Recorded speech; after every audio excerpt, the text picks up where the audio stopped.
hari abantu bagukunda cyane ariko nakubwiye yuko bagufuhira. Nibyo koko abantu benshi baragufuhira ariko ntabikubwiye bitewe n'ipfunwe cyangwa ikindi kimwaro runaka, ahubwo bigaragara mu bikorwa bakora byabo bya buri munsi bigiye bitandukanye. Nibyo koko uyu munsi tugiye kureba ibimenyetso 7 bigaragaza yuko uwo muntu agufuhira cyane nubwo atabikwereka mu magambo, ahubwo agakoresha ibikorwa bigiye bitandukanye. Nibyo koko niba munyemereye nuko itanye ikintu cya mbere, wowe icyo usabwa ni uko ukina video kugera ku musozo ukarushaho gusobanukirwa ndetse no kumenya byimbitse. Byanaba ngombwa ukandika muri comment icyo utasobanukiwe kugira ngo tubone aho tugusobanurira cyangwa se turaza tugusobanurira ubutaha. Reka dutanye n'ikintu cya mbere. Rimwe nakunda kukubona iyo uri hafi y'abandi. Iyo uri kuganira n'abandi bantu cyangwa se kuganira n'undi muntu ahita ahindura mood, ugahita ubona ko isura yahindutse bitewe n'ukuntu muba musanzwe mubana cyangwa se uko usanzwe umubona. Gusa abandi bantu bo abereka yuko nta kibazo afite, nubwo abihisha gusa umutima we utishimye. N'ikintu cya kabiri, aho arashaka kumenya aho uri, akakubaza turi hehe, uri kumwe nande, uherereye hehe. Ntabwo buri ryaba ari igenzura, ahubwo rimwe na rimwe biba ari ifuhe ry'urukundo. Gusa benshi barabyirengagiza kugira ngo bibonere amahoro. Naho gatatu, ararakara itunze kumusubiza. Wenda yabonye message yawe ukamusubiza nyuma, ahita agira agahinda cyangwa akarakara cyane biteye ubwoba.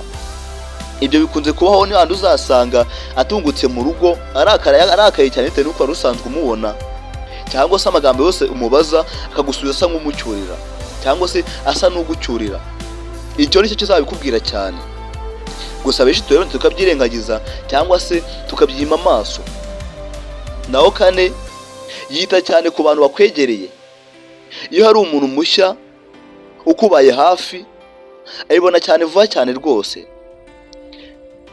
kandi ashobora gutangira kumubazaho kenshi cyangwa se kumubazaho kenshi.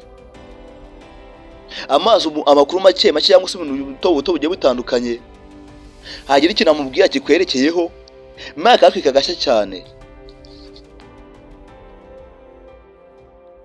Naho gatanu, ashaka kuba uwa mbere mu buzima bwawe. Umuntu ugufuhira akunda kumva ufite umwanya wahariye kandi mu mutima wawe. Aho ni handi uzasanga umubwira ati ngiye kujya ahantu naha, akabyanga akabati byihoreye ndigirayo. Cyangwa usanga kugiye kurira kanaka mukabishwanira cyane, mukaba mwanarwana cyangwa se mwabipfa mu buryo bukomeye. Iyo ubuze uwo mwanya araraka cyane ku rwego ruri hejuru. Gusa nta kundi biba bikwiye kugenda. Naho gatandatu, akwishimira iyo mumaranye igihe. Iyo uri kumwe nawe aba yibyishimiye cyane, ariko mutandukanye yumva ari ikibuze mu buzima bwe. Ibyo nabyo bishaka kuba ikimenyetso gikomeye cyane cy'ifuhe ry'urukundo. Gushobora kwibaza niba ari isi yahindutse cyangwa abantu bahindutse bikagucanga. Naho karindwi, irinda kugutakaza. Ukuri nuko ifuhe ryoroheje akenshi rishobora gutera gutakaza umuntu ukunda cyane. Nibyo koko, ariko akenshi ntabwo aba ari byo koko.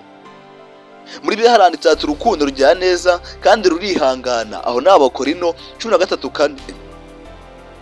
Ariko nanone ifuhe rikomeye cyane rishobora kwagiza relationship ku muvuduko hejuru cyane.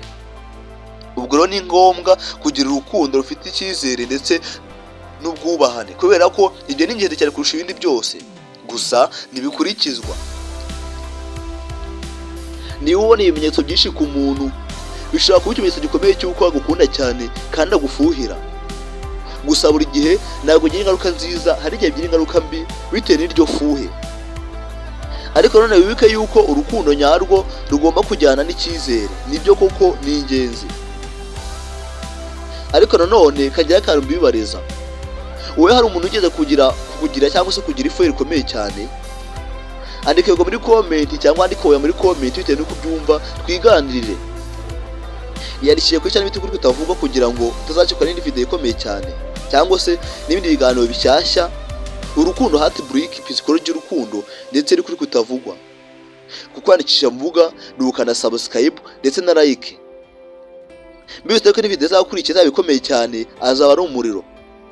Tuzavuga ibintu 7 bituma umuntu akwibagirwa burundu nyuma ya break up.